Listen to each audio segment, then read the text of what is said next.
Jared Kushner rarely speaks, and a new interview suggests partly why that may be the case. Kushner sitting down for an interview with Axios for the season premiere of their interview series on HBO, and he faced some pretty straightforward journalistic questions about his Trump Tower meeting with the Russians, the administration's approach to Saudi Arabia's murder of a journalist, and then, of course, questions about whether Donald Trump is bigoted.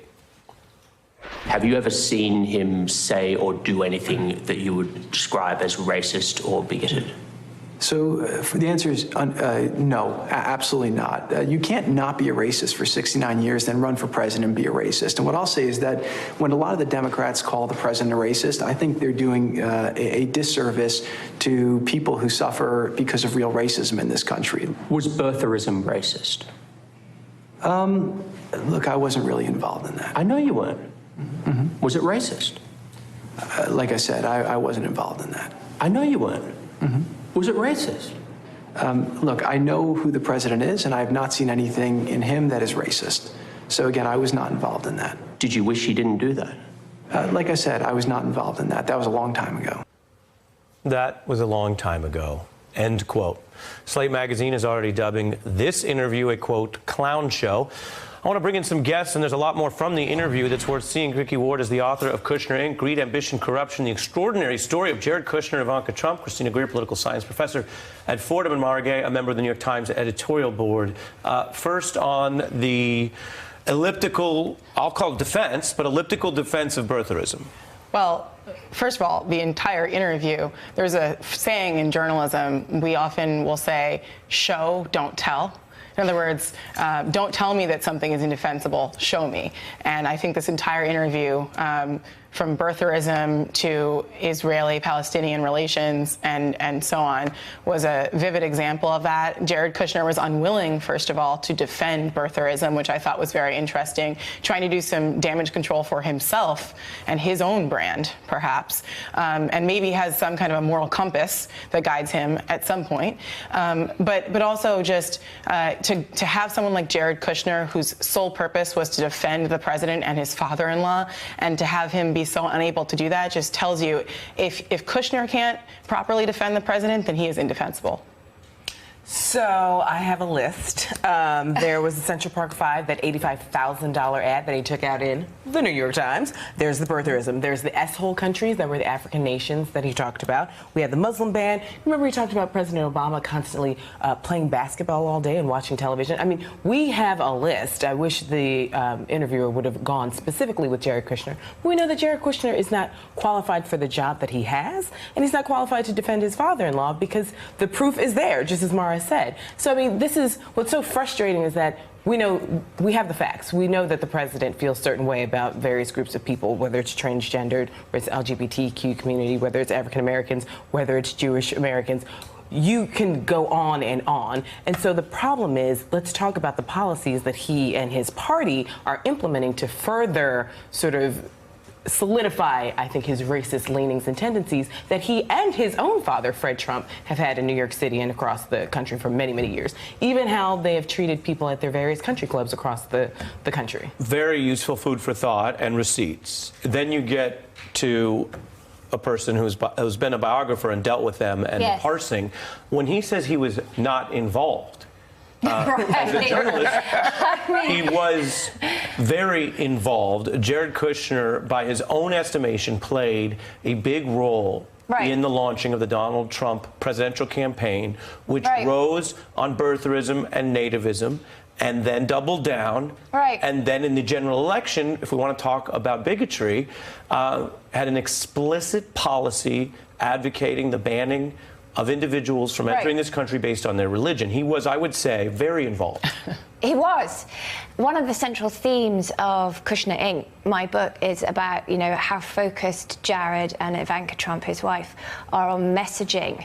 And, you know, one of the key instances where this was particularly true was about the Muslim travel ban. Jared and Ivanka actually agreed with Trump's policy on that. He wasn't against it until it would be turned into a bad meme involving them on the internet when there was chaos in the airports and so forth. As opposed to a meme off the internet. As opposed to, thank you, Ari. Thank you. But the other obviously big moment in my book was Charlottesville, and again, Right.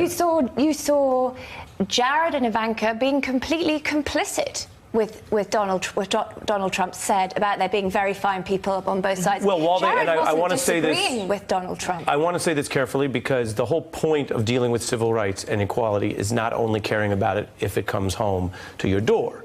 Having said that, what did your reporting tell us about the way they dealt with Charlottesville when people were chanting, quote, Jews will not replace us, and they are a Jewish household, Jared and Ivanka? Yes, so I say that they were actually away. They went on holiday right after that. But when they came back, and Gary Cohn went to see them on his way to resign because he was so appalled. Or on his way to not resign. Not resign, as it turns Sorry, out. I'm a stickler. Yeah, no, fair enough. But he was planning to.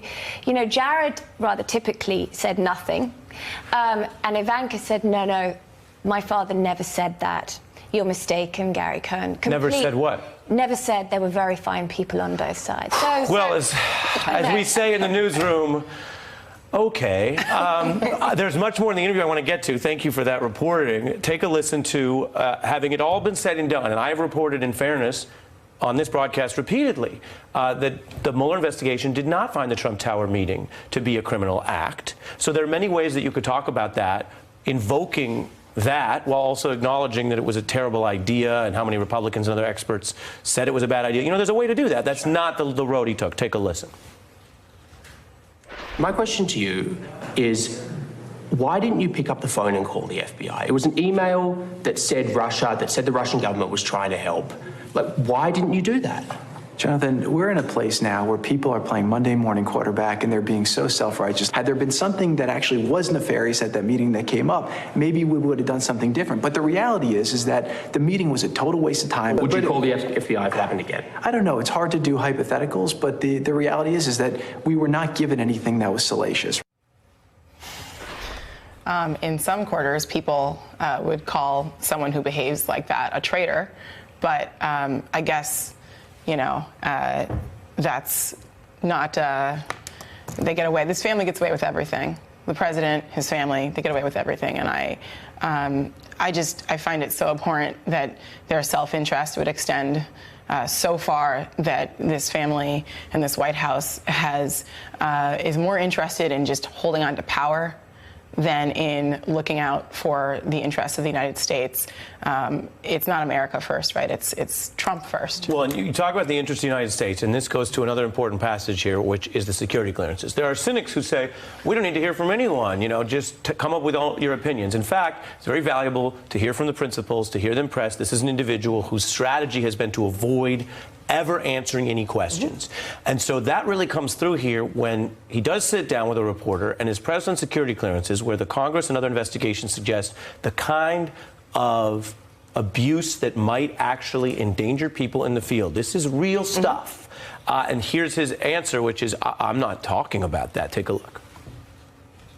Did you discuss your security clearance with the president?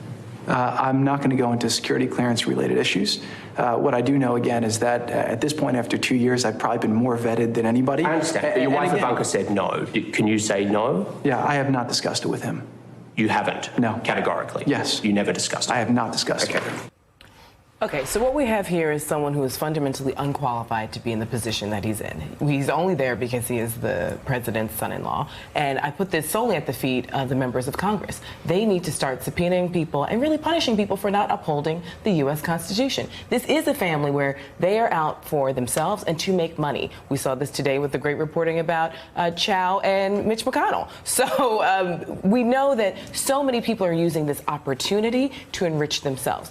Jared Kushner, though, is equivocating over sort of minor details in the interview, but the problem is the president has already framed the FBI as an enemy to his administration and to the family personally. So we're no longer even talking about the FBI as this sort of separate, isolated entity that is there to uphold the U.S. Constitution as well. And doesn't this go, Vicky, to whether or not it has been a net positive for the country and the Trump administration to have the family so intimately involved? to paraphrase the 10 Crack Commandments, was it a mistake for Trump to violate one of them and not keep his family and business completely separated? Well, it certainly was, Ari. I mean, I have to tell you that I went back to some of my sources for Kushner Inc. this afternoon to ask what they thought of Jared's interview. And the line that they think will come back to haunt him is the flat-out denial about not talking to his father-in-law about the security clearance. Because it's not possible. Jared Which Kushner makes is it a lie. Okay. The nickname is the Secretary of Everything.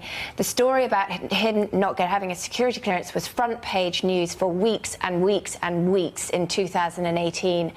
As we know, he only got a security clearance because the president intervened. The chance that they did not discuss that, according to my sources who were right there, is nil. Well, it's very striking, especially given your reporting. Hey, I'm Ari Melber from MSNBC. You can see more of our videos right here, or better yet, subscribe to our YouTube channel below.